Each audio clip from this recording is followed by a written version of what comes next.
a ver las gráficas de control acumuladas, llamadas en QSUM. Es una forma de comparar, pero yo les voy a mostrar los problemas que pueden haber en el laboratorio clínico o en la área de salud. Comparan valores extremos. Veamos entonces. Si nosotros analizamos estas imágenes según el concepto, según el criterio QSUM, podríamos observar varias estructuras extraordinariamente exageradas. Por ejemplo, este cerro no es que este otro que está en el fondo, pero podemos compararla llevándolo a un gran porcentaje o llevándolo a un grado de múltiplo o múltiplo para poder hacer un análisis de esta imagen. Otra, no podemos comparar este árbol de otro o este otro, porque el tamaño no lo permite. Y podría ser también, de acuerdo a la posición, que este árbol está más cerca que nosotros y este mucho más lejos. Esas cuestiones suceden en nuestro organismo, especialmente en el equilibrio hidroelectrolítico o en la función que enseguida vamos a ver, y vamos a observar algunos ejemplos de lo que acabamos de indicar. Por lo tanto, cuando hay este tipo de comparaciones, se conoce como la curva de QSUM.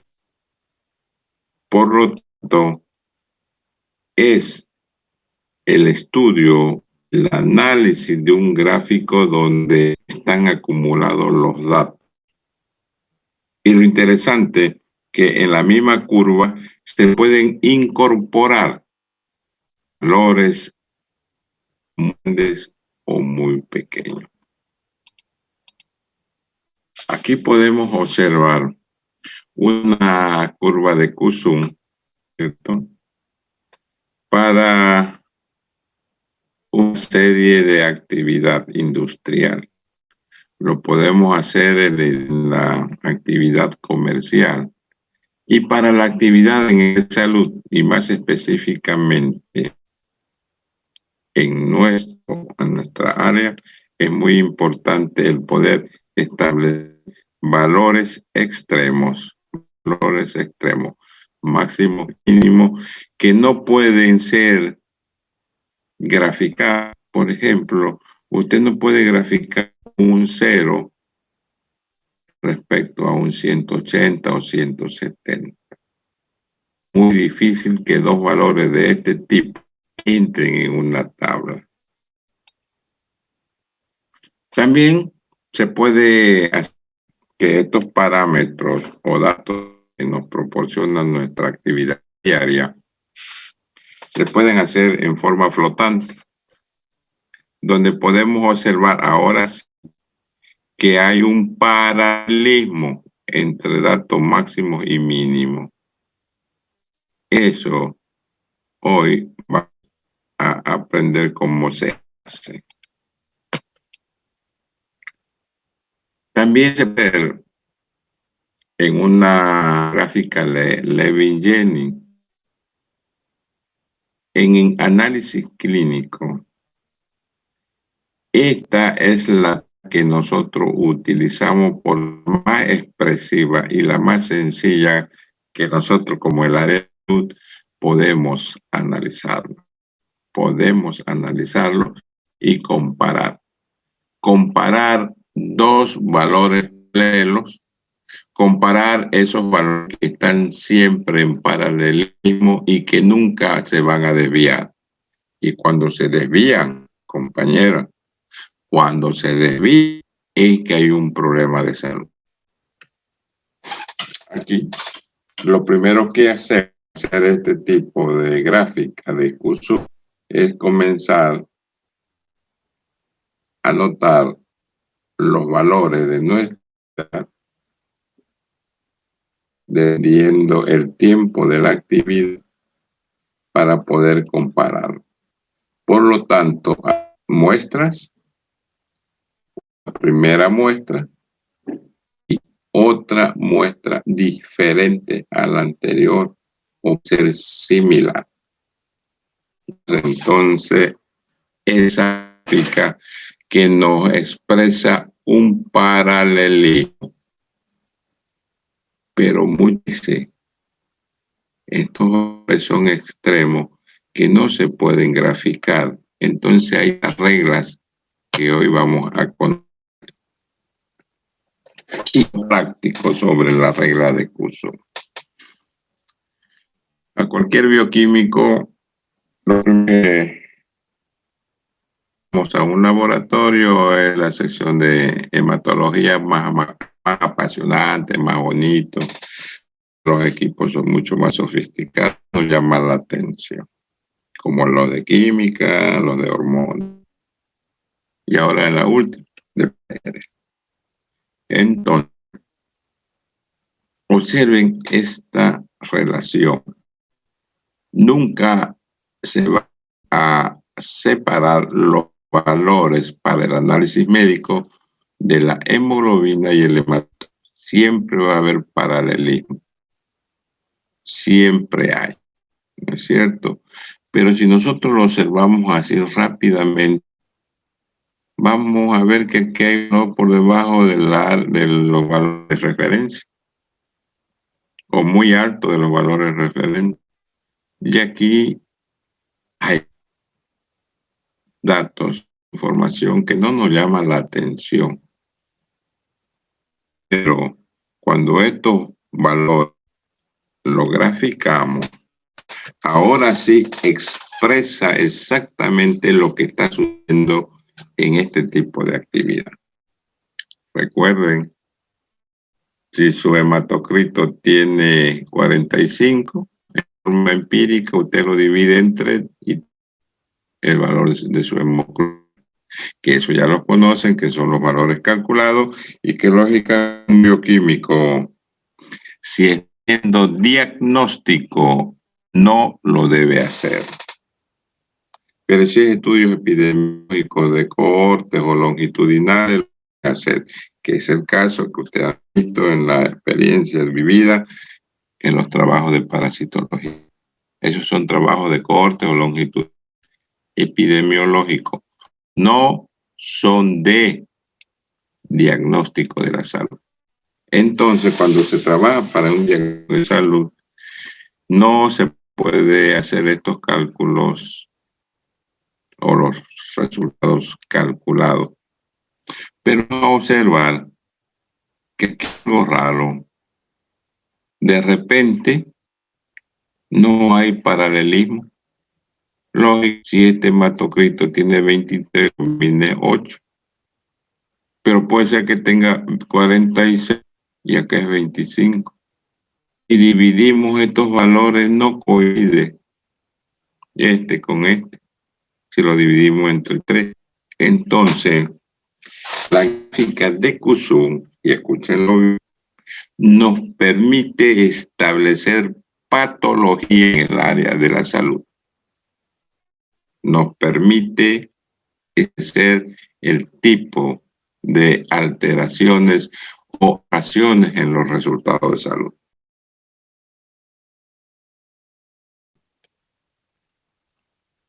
Veamos este ejemplo. Aquí ya está difícil la cosa. Son valores extremos. Aquí no podemos graficar Kusun como está el dato. Sodio, sus valores de referencia. Hay una alteración aquí. Y potasio, valores sumamente pequeños con alteraciones a este nivel. Y cuando nosotros lo queremos graficar, no nos va a permitir si lo hacemos en forma manual, porque tendríamos que hacer un gráfico tamaño de una cartulina y nosotros usamos una hoja de Boom o una hoja alta o de 4. Veamos si yo estos datos los meto en un ordenador, en una base de datos. Me va a salir seguramente error. Los valores extremos, 150 a 4.5 o de 80 a 2.3 son muy separados. Y usted ve que todo gráfico parte de la media de todos los datos que uno ha probado. Entonces, hay un error. El mismo tema computarizado no permite hacer ese tipo de... Entonces, ¿qué es lo que vamos a hacer? Si lo hacemos otra graficación, exigimos a la máquina que le ampliamos datos de referencia o los datos de análisis estático del Excel. Vamos a ver que el potasio solamente nos da una línea y no hay comparación con el del sodio. Es otro error. Otro, ¿no ve? Entonces, ¿cuál sería el secreto para poder comparar estos valores de sodio y potasio, de hemoglobina, hematocrito, de urea, creatina? Es decir, todos esos valores que van en el paralelismo en el ser humano. Entonces, es utilizar esta regla. Se puede multiplicar el valor pequeño por 10, por 10, 20 o 30. Se puede multiplicar el valor mínimo expresado por 5, 10 y máximo 30. Entonces, ustedes observen que aquí el sodio es 150, el potasio 4.5, y si lo multiplico a esos valores, me da ya un paralelismo, donde ahora sí puedo comparar que ahí el sodio y el potasio siempre van a estar en paralelo, pero de repente aparecen estos valores. Hay una alteración metabólica funcional del equilibrio electrolítico o de la función. Por lo tanto, cuando graficamos este tipo de analitos o catabolitos, nos va la curva de Q-sum a expresar exactamente el error que hay en el paciente, no el error de trabajo que nosotros hacemos, porque hemos calibrado perfectamente nuestro material de trabajo, como pipetas, centrífuga, etcétera, etcétera. Entonces, y escuchen bien porque muchas personas se confunden con esto. La gráfica de Q-sum es para comparar valores extremos, cualquier producto metabólico, catabolito, equilibrio hidroelectrolítico del ser humano. El diagrama de Juden es otro gráfico que nos ayuda a comparar netamente hematológicos.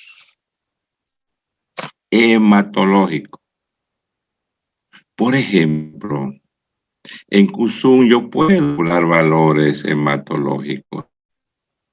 Puedo calcular los valores de paralelismo de creatinina, sodio, potasio, hemoglobina, glóbulos rojos, blancos, la fórmula, etc. Voy a elaborar la curva de Juden, solo me permite hacer en el hemograma, solamente en hematología, y no sirve para otra cosa. ¿Por qué? Porque resulta que la curva de Juden tiene esta forma donde tenemos valores positivos y valores negativos. Ejemplo, si yo tengo el nivel 1 aquí, por decir así, de hemoglobina y hematocrito, hemoglobina, voy a colocar el valor de hemoglobina y hematocrito aquí, de la hemoglobina acá. Todo valor de 0 a positivo es correcto. Todo valor de 0 a negativo, incorrecto. Estamos viendo en el eje de la X. Y lo mismo podemos comparar en el eje de las Y. Por lo tanto, el diagrama de Juden nos ayuda a eso. Ejemplo. Yo tengo un hematocrito también, un hematocrito de 45%. Y un paciente que tiene ese 45% me da una hemoglobina de 8. Imposible, pero se puede dar en la anemia maxítica. Pero si ese paciente tiene 35% de hematocrito y tiene más o menos unos 23 hemoglobinas, ¿qué pasa? Una anemia microcítica. Y lógicamente eso se debe por el tamaño, ojo, el tamaño de los eritrocitos. Hay anemia macrocítica cuando el eritrocito está grande por déficit de ácido fólico. El eritrocito está pequeño por el déficit de hierro. Por lo tanto, el diagrama de Juden me ayuda a establecer este tipo de... Lo mismo puedo hacer la comparación entre de hematocrito y hemoglobina. En un lado pongo un sistema o el nombre de lo que yo estoy analizando esa variable y en el otro lado la otra variable. Ejemplo, en una forma tengo 10.000 leucocitos. De esos leucocitos en la fórmula tengo, no sé, 63 o 52% de neutrófilos. Y el saldo son eosinófilos. Pero, compañeros, no puede haber más de 4% de eosinófilos en una fórmula. Por lo tanto, cuando yo pongo aquí leucocito y aquí eosinófilo, o pongo neutrófilo y eosinófilo, me va a colocarse en este lugar ese puntito o ese dato que voy a dar. Por lo tanto, me está diciendo que la presencia de eosinófilo por encima del 4%, que es el valor de referencia, no coincide. Entonces me está dando que ese paciente o está alergia, está parasitado o alguna, pero hay una alta eosinofilia. Lo mismo puede suceder. Relación plaqueta, tiempo de protonvía. La misma relación puede establecerse APTT con TP. Bueno, todos los datos que podemos expresar en hematología. Compañera.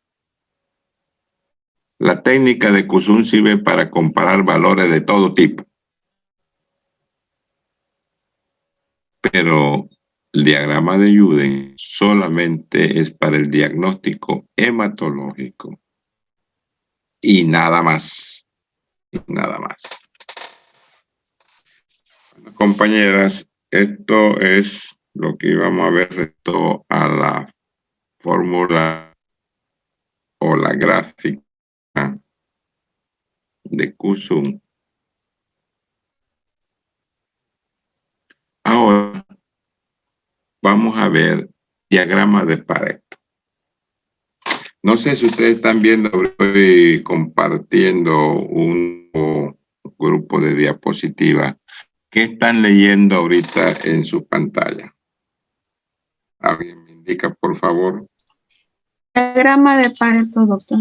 Ya, perfecto. Sigamos entonces. Este es un diagrama que no tiene nada que ver con nuestra carrera, pero se los enseña por educación gráfica. Veamos qué sirve el diagrama de Pareto ahora que estamos en plenas campañas electorales. Fíjense que el principio de Pareto es un principio, pues, empírico. Se lo conoce como la regla 80-20 y fue estudiado por Vilfredo Pareto, quien lo enunció por primera vez. ¿Qué hizo Pareto? Se basó en el conocimiento empírico y estudió a la gente de su sociedad. Este señor llegó a la conclusión de que poco de lo mucho y mucho de lo poco se puede solucionar. Así que él llegó a la conclusión que esa proporción de muchos y pocos era 80-20. Y dijo, se establecían así dos grupos de proporciones 80-20, tales que el grupo minoritario formado por un 20% de población ostenta 80% de algo, o el grupo mayoritario formado por un 80% de población y 20% de ese mismo. Es una realidad empírica. Aquí en Santa Cruz, 20% de la gente es política, el 80% somos ovejas, que donde está quien cante bien o hable bien, allá le voto. De aquí, el 20% son conscientes, el 80% no son. En Santa Cruz, el 20% de su población es profesional y el 20% es no. En Santa Cruz, la gente que no hace nada, el 20% son pícaros, los otros no son mirones. Ese es el principio de Pareto. Se ha establecido el valor 80-20. Y además dijo Pareto que si se soluciona los problemas del 10%, se soluciona el problema del 80%. Y es lo que no ha pasado en la política. Unos ejemplos, cuando los mineros estaban en huelga, los mineros son casi el 20% de la población del lugar donde están. Ya es huelga. Pero de esos 20%, el 20% de ellos son los dirigentes de todos los sindicatos y confederaciones. Y el 80% son los obreros, los mineros obreros. Entonces, ¿qué hacen los políticos para dar todo eso? Utilizar el principio de Pareto. Para los dirigentes, cogerlos, darle dinero, asustarlos, alguna cosa. Y si solucionan a esa directiva, que es el 20%, solucionan el 80% del problema del país. Ese es el principio de Pareto. ¿Ya? Entonces, es cuestión de aplicar esos conceptos. En el campo de la salud no se utiliza, ya, pero sí en actividades, especialmente en la política, en el o en otro tipo de actividades, se puede. Por lo tanto, estos datos son arbitrarios, no son exactos, son empíricos, y su aplicación solo se lo pone en los problemas sociales, en los problemas de la ciudad. Y lo podemos adaptar a los principios en caso particular, locales, los motocicletas, el transporte, los transportistas, los médicos. Es decir, la parte social se puede dar con el principio de Pareto, y los políticos este principio utilizan muy bien. Arreglar el 20% para que la solución del 80% sea automática. Entonces, El método de Pareto se ha aplicado con éxito en los ámbitos de la política y la economía.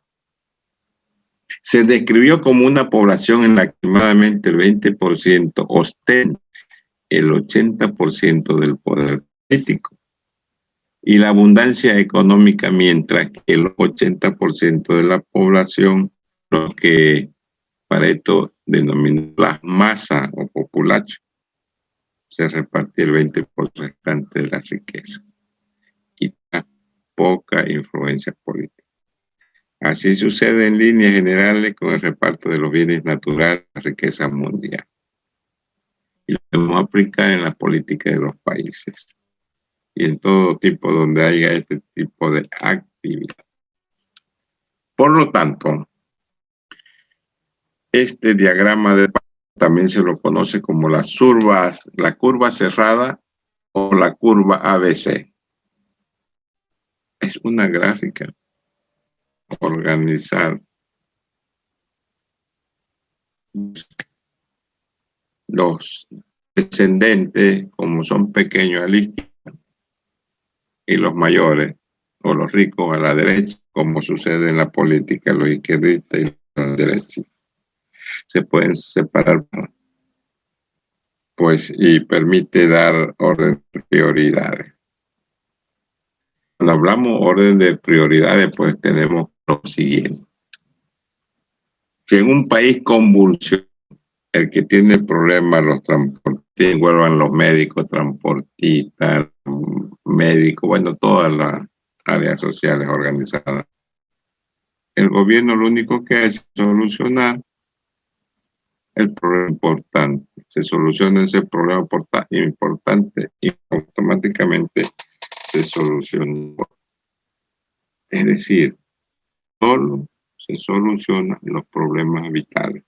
Los vitales automáticamente se van a solucionar. Es el diagrama de Pareto. Por lo tanto, nos ayuda a hacer diagramas o gráficos para ver la industria por estos acontecimientos sociales, de empresas, de comercio, inclusive el estado psicosomático de la población.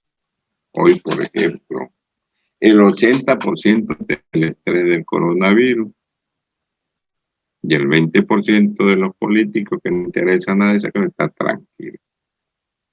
Esa es la expresión y el objetivo del diagrama de Pareto. Por lo tanto, este tipo de gráfico no lo utilizamos en salud. Podemos graficar así, donde se pueden dar prioridades, solucionamos esta prioridad y se solucionan todas las otras. Otro diagrama, podemos hacerlo así, ¿no?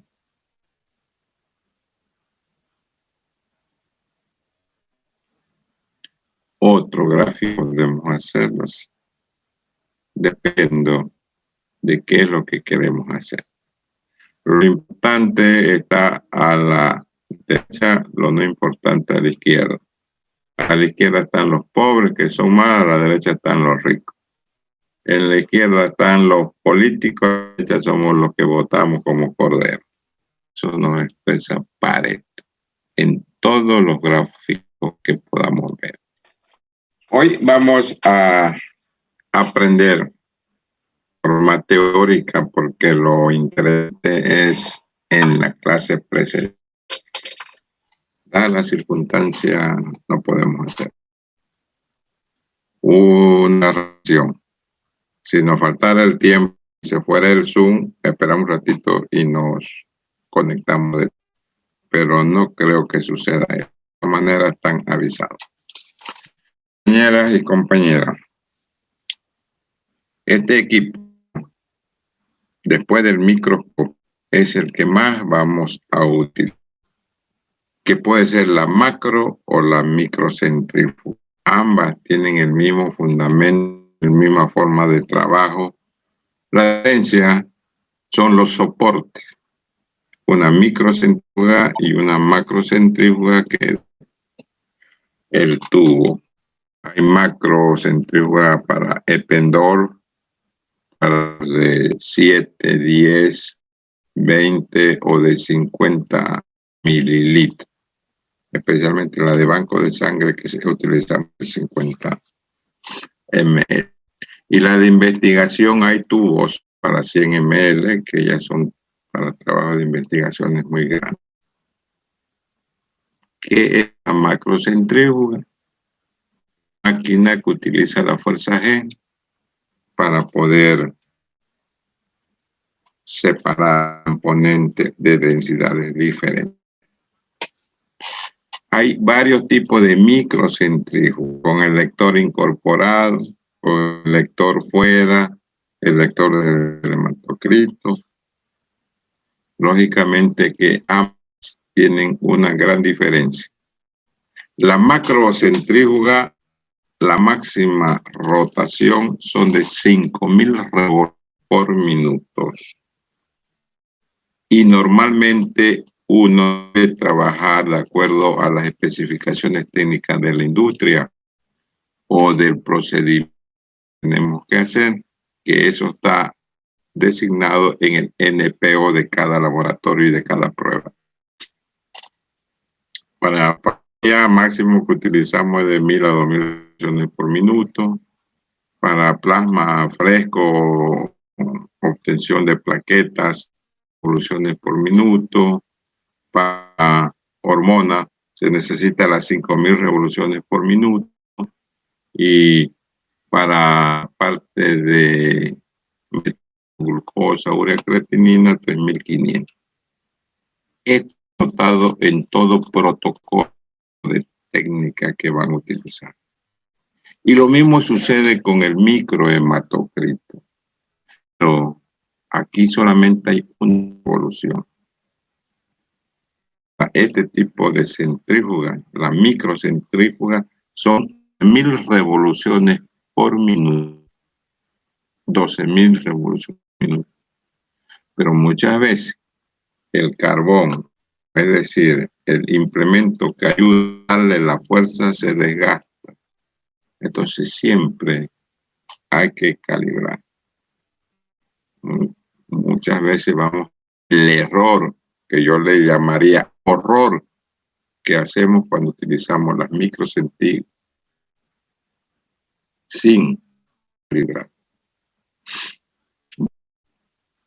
Como todo, ustedes conocen la estructura y los nombres de cada una de ellas, la tapa, la cámara, la base, bueno, y los diferentes tornillos. Pero hay, me voy a detener, el tacómetro es el indicador de velocidad. Este tacómetro está inserto y hay otro tacómetro para comprobar a este otro tacómetro, es el que utilizamos para calibrar, que es externo. Una centrífuga centro o micro tiene motor, un motor de inducción. ¿Qué significa? Aquí en este segmento hay cable de acuerdo a la fuerza de 20.000 de este material de cobre. Aquí tenemos un motor refrigerado de una centrífuga que puede ser macro o micro. Entonces, para hacerle mantenimiento a una centrífuga, sea graña, macro o microcentrífuga, lo primero que se hace es hacer el cambio, la limpieza del carbón y el ajuste del rotor. El rotor es eso lo puede hacer o lo hace siempre un ingeniero electromédico. Pero también podemos hacerlo. Un mantenimiento de una centrífuga nos va a cobrar entre 50 y $200. Conocemos estos principios, lo podemos hacer. En este sector del motor ancho, donde hay dos carbones, que son como los carbones generadores de auto. Entonces, podemos nosotros, leyendo el catálogo de esta máquina, hacer el reemplazo respectivo y ahorrarnos bueno, para nuestro cumpleaños esos $100. Los criterios para poder calibrar una centrífuga, sea una macro o una centrífuga. Primero, centrifugar 10 veces el tubo de ensayo o el capilar y observar si ese valor baja o se mantiene. Si en las 10 centrifugadas va a bajar poco, hay que hacerle mantenimiento, cambio del carbón, limpieza, alguna cosa está mal. Y luego de realizada la limpieza y el cambio de carbón, volver otra vez a centrifugar.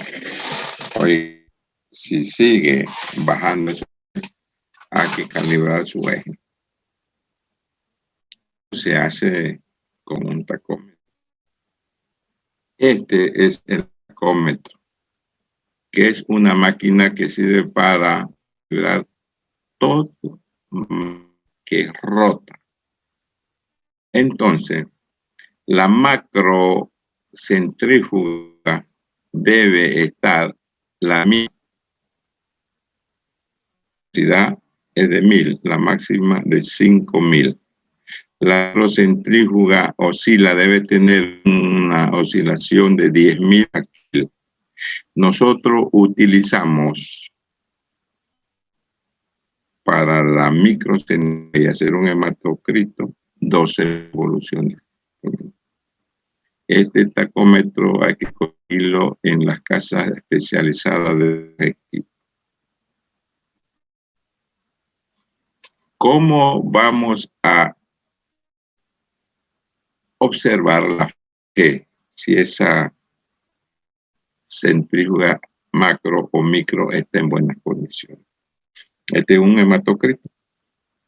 Entonces, tenemos el paquete globular, los leucocitos y luego el plasma.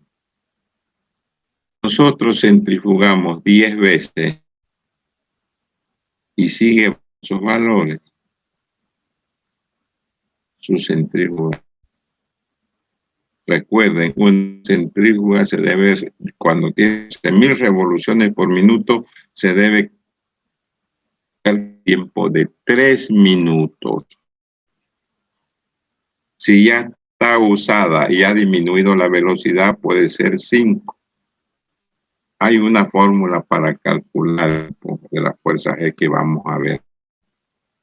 Por lo tanto, si a los 3 minutos tiene este valor, y en la segunda baja y en la tercera baja, quiere decir que su fuga no está calibrada, no tiene la velocidad que requiere. Lo mismo sucede con una macro. Esta separación a la acción de la fuerza G, ¿qué quiere decir? Entonces, si tenemos un plasma, un suero, lo que sea, en la primera centrifugada, que generalmente son 5, y hacemos la segunda centrifugada y nos baja, y hacemos una centrifugada y nos baja más, significa que la centrífuga no está calibrada. Por lo tanto, aquí nosotros en una microcentrífuga tenemos que esperar 9 minutos y aquí para saber si está o no en condiciones de 15 minutos.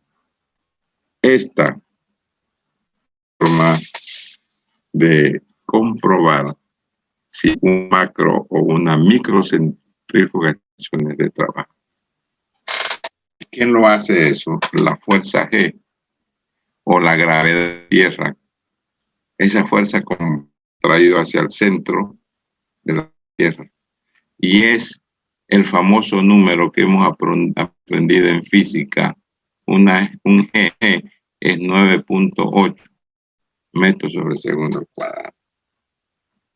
Los astronautas pueden llegar hasta 10 G al espacio exterior. Claro, tienen que ser muy bien preparados. Imagínense la fuerza de atracción, es muy fuerte. Muchas veces los que trabajan con estas altas velocidades, pueden desmayarse, ya se pueden estallar el cerebro.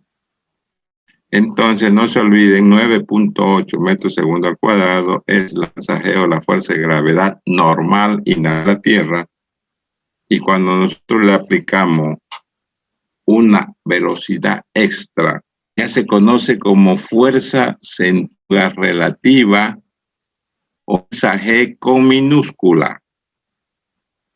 La fuerza G con mayúscula es de la gravedad. Y la con minúscula es la hecha por el hombre a través de máquinas. Y esa es la cantidad de aceleración que explicará la muestra. Y depende de las revoluciones por minuto y el radio del rotor. Por lo tanto, si el radio del rotor normalmente son 15 centímetros, hay otra más grande, otra más pequeña, dependiendo del volumen, es que en este giro hace que por fuerza centrífuga se sedimente en el fondo. Y la fuerza centrípeta es otro tipo donde hace que lo que está de baja densidad va a subir arriba. Por ejemplo, paramos un capilar o un tubo con sangre, la fuerza centrífuga hace que todo el paquete se vaya al fondo. La fuerza centrípeta es la que hace que las plaquetas floten sobre la superficie del plasma, la parte superior del paquete globular. Entonces, esta fuerza se calcula por esta fórmula. La fuerza centrífuga por el volumen 2 del radio por M. Eso es la medida o diámetro que tiene o masa del cuerpo. El tubo de ensayo donde metemos la muestra. Esta es la fórmula con que aplicamos. No se olviden, en parasitología utilizamos de 1000 a 1000 revoluciones por minuto o G minúscula. En hematología, para separar plaquetas, revoluciones por minuto, fuerza G minúscula. Y para orina y sangre son 5 minutos a 500 revoluciones por minuto. Compañera, este enlace quiero que lo vean y lo vean varias veces, porque es el desarrollo de cómo usted puede comenzar a desarmar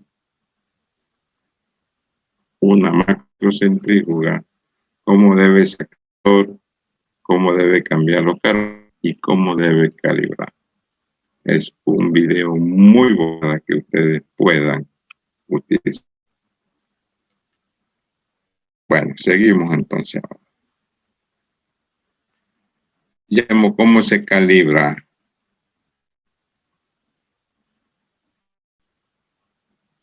Ahora vamos a ver cómo se puede un espectrofotómetro.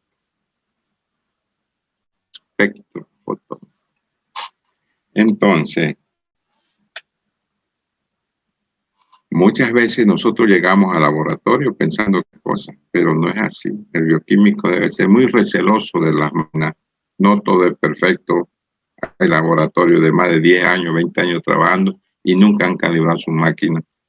Entonces es necesario cuando uno llega a un laboratorio y es responsable como jefe o como bioquímico de ese sexo, revisar todo su equipo y entre medio de eso la calibración. Aquí tenemos los criterios para calibrar fotocolorímetro y espectrofotómetro. A mí no me gusta trabajar con fotocolorímetro, lo voy a explicar por qué. Jamás de fotocolorímetro, pero el espectrofotómetro sí. Entonces se hace igual que una centrífuga, se mide la absorbancia, hace mantenimiento, que enseguida vamos a ver, y luego se mide y se analiza el de tono. Los mismos que hemos visto para la calibración de microcentrífuga. Empecemos entonces con el... Ok, bueno. Los criterios para calibrar los fotocolorímetros y espectrofotómetros son estos. Las mismas condiciones que para hacer una microcentrífuga. 10 veces, hacer mantenimiento si están dentro del criterio o de más o menos una desviación está. Si están fuera de estos valores, y luego de la limpieza, lubricación, se vuelve a sesión. Y si está dentro del valor, nunca vamos a llegar a 1. ¿Ya? Pero tiene que llegar a 1. Esto está perfecto. O en una desviación estándar. Esto nos indica que está calibrado nuestro colorímetro. Veamos entonces qué es lo que tenemos que hacer. Este es un trabajo de tus compañeros en la clase presencial. Este trabajo es hermoso en laboratorio. Te lo tengo que explicar. Un fotocolorímetro. Para poder calibrarlo se utiliza dicromato de potasio 0,1 normal y cloruro de cobalto 1 normal. El cloruro de cobalto ayuda a calibrar desde la luz visible al infrarrojo. El cromato de potasio nos ayuda para calibrar un fotocolorímetro desde la luz visible hasta el ultravioleta. Esto lo hacemos en la clase, pero lastimosamente voy a explicarlo. Y de resultados tenemos el criterio de todo menos una desviación estable. Aquí tenemos 405 nanómetros, 400 nanómetros. Aquí tenemos 340, 492, aumentando los valores, la longitud de onda. Fíjense la solución. Cuando utilizamos el dicromato de potasio, tenemos los valores. Recuerden que con el dicromato de potasio se calibra la onda de 505, 140 hasta 340. Con el cloruro de cobalto, la misma solución que hemos medido, la hemos medido acá. La misma solución. Pero el cloruro de cobalto se utiliza para calibrar la luz visible 505 a 760, que es la ultravioleta. Si observamos, el dicromato de potasio 405 tiene este valor de absorbancia. En cambio, con cloruro de cobalto tiene este valor. Entonces, ¿y qué es la absorbancia? Es la cantidad de energía absorbida por un ente o una sustancia disuelta en agua. Entonces, aquí se ha absorbido esta gran cantidad en el ultravioleta con cloruro de cobalto. Estos valores indican si está o no está en condiciones de calibrar. Por ejemplo, aquí no llega a 1 el criterio de Thom, ni se acerca a 1. En cambio, aquí no se acerca a 1, pero más apropiado al valor 1. Este equipo de sus compañeros que calibraron en la clase presencial estaba en pésima condición. ¿Por qué? Porque el fotocolorímetro no es una máquina, un bioquímico serio trabajo. Es un equipo de trabajo comercial para ganar plata, cometiendo un montón de errores y horrores a costa de la salud del paciente. ¿Saben por qué? Porque el fotocolorímetro utiliza y el filtro no es más que una superficie de vidrio con una laca de agar-agar, un color. el color, el filtro, el gris, el azul. Y esos colores son la longitud de onda, igual que en el microscopio. Por lo tanto, en un fotómetro lo que usted está midiendo rango. Por ejemplo, el azul le da creo que de 540 nanómetros y si ustedes ven en un catálogo, viene de Raptoclin o lo que sea, dice, después de su química, glucosa, electrofotómetro a 505 nanómetros, o leer de 505 a 540 en fotocolorímetro. Por lo tanto, no es recomendable utilizar en un laboratorio de trabajo serio el fotocolorímetro. Es caro un espectrofotómetro. Entonces, ¿qué es lo que tiene el fotocolorímetro? Filtro de colores, que son 4 y algunos tienen 5, y solamente le lee un rango de onda. Por lo tanto, no es aconsejable. Y se hace la aplicación, ¿no? Se lee el mismo tubo 10 veces. 10 veces. Fíjense cómo el dicropotasio varía en diferentes longitudes de onda. Entonces, no se olviden ustedes que la fábrica que preparan los reactivos les ponen ahí la longitud de onda de máxima absorción que color desarrollado reacción química que usted ha hecho. No el mínimo, sino el máximo. Y si usted tiene un error, pues va a cometer mucho, pero muchas cosas que no es recomendable. Veamos otra. Vamos a mirar el espectrofotómetro. Vamos a eliminar lo que no. El espectrofotómetro, ¿qué característica tiene? Que se lee exactamente la longitud de onda que usted ha indicado. Los espectrofotómetros del año antes, porque estos datos, sus compañeros en un espectrofotómetro de análisis clínico. En valores. Miren, espectrofotómetro. Porque pusimos en 405, en 492, 405, 492 en diferentes soluciones. En la misma solución leída en el espectrofotómetro que nos dan diferente. Por lo tanto, la solución que más absorbe es la longitud de onda que debe establecer el fabricante del reactivo. Y fíjense, según el criterio de Thom, ni uno llega a 10 y esto es mucho peor. Recuerden que con el criterio de Thom tiene 0,99. Si está este valor 0,99 llegando a 1 o más o menos una desviación a 10, ese espectrómetro está en condiciones de trabajo. ¿Qué es lo que tiene el espectrofotómetro?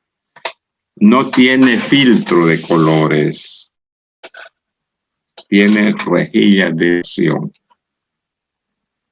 donde se selecciona exactamente la longitud de onda.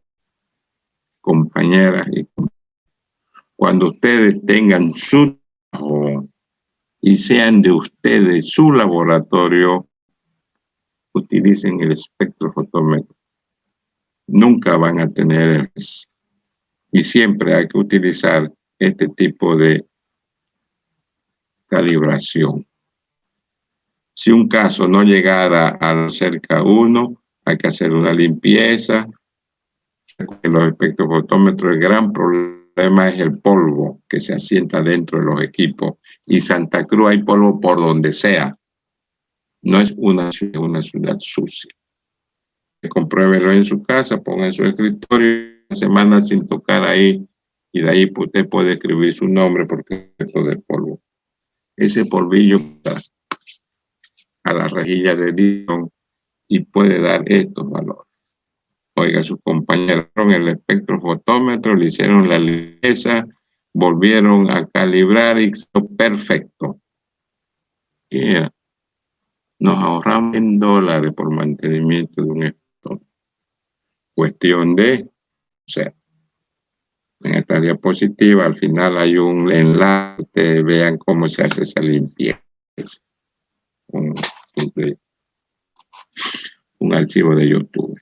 Entonces, no se olvide, para cada espectrofotómetro y fotocoloridómetro se utiliza el dicromato de potasio y el cloruro de 0,1 y esta sustancia deben ser PA, pro análisis, no el dicromato ni el cloruro de cobalto comercial. Tiene que ser muy puro. Y esta es la forma como debemos proceder. Leemos la solución de potasio una vez, 2 veces, 3 veces, las 10 veces. Solución en diferentes longitudes de onda. Cambiamos a cloruro de cobalto, leemos y la misma solución. Y de ahí, como está diferente, hacemos el intercambio. Y van a observar todo registrado si su equipo está en o no está en condiciones de utilizar este tipo de cosas.